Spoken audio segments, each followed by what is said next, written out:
Hey there, it's Tara Reed. I can't believe it's Sunday again. Time is just flying for me. I've been super busy at work and with life, like all of us, right? It just seems like time is going faster and faster. I think I mentioned that in my last show. And if you didn't catch my last show, you should watch it right after this one because you will see where I purchased this ramen that we are going to review today.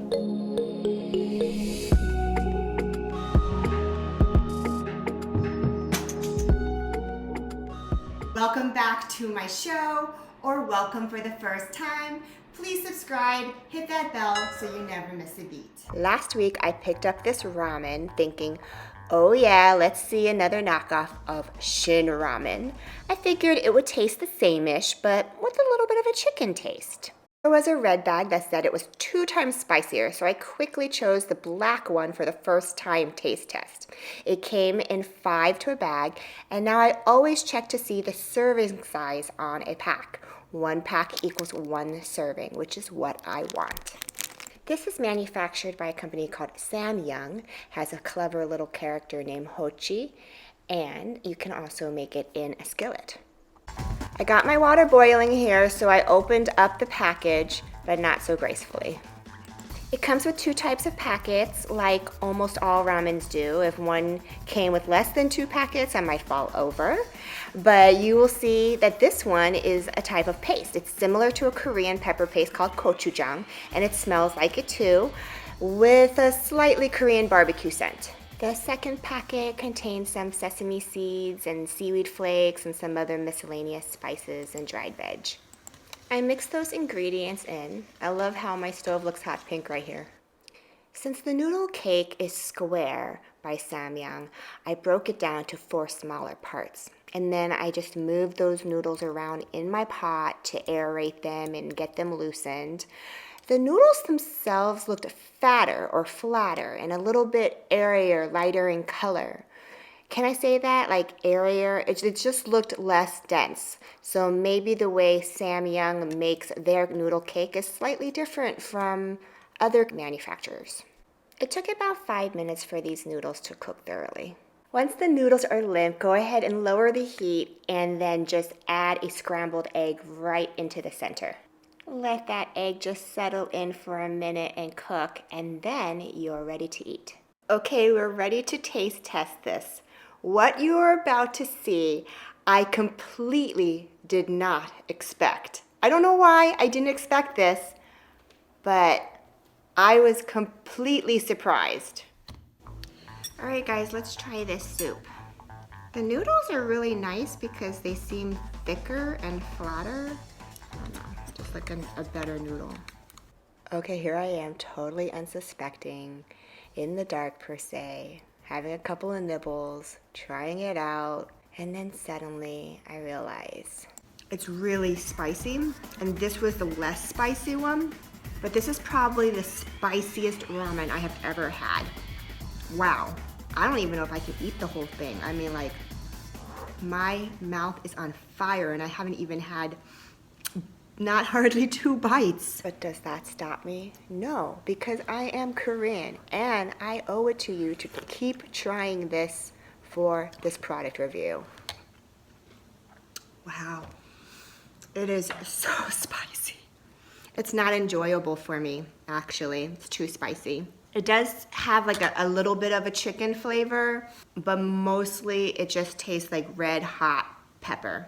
My egg looks really nice in here. It's definitely in the family of Shin Ramen or the Jin Ramen, but it does have a little more of a chicken flavor. Yeah, you can kind of taste that. But other than that, it's the same as other. It's artificially flavored. Try another bite.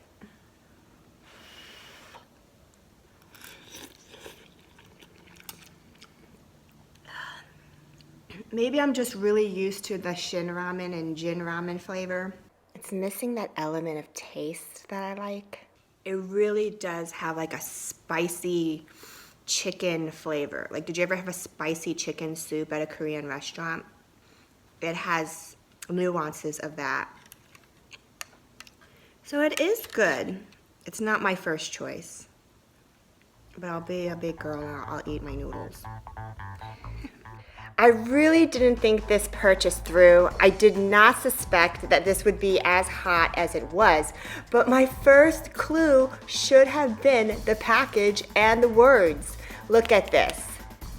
First of all, it says spicy, that's number one. Second of all, there's fire coming from this little chicken's mouth.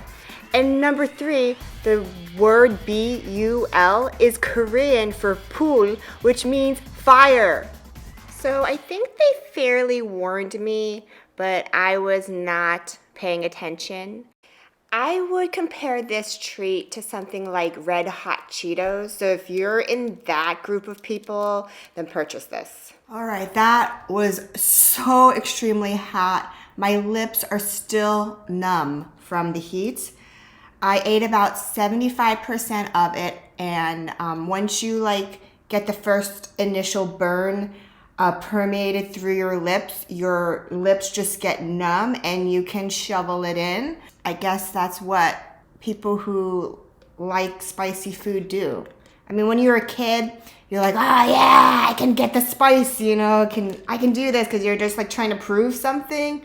But now I'm just I just want to enjoy my food.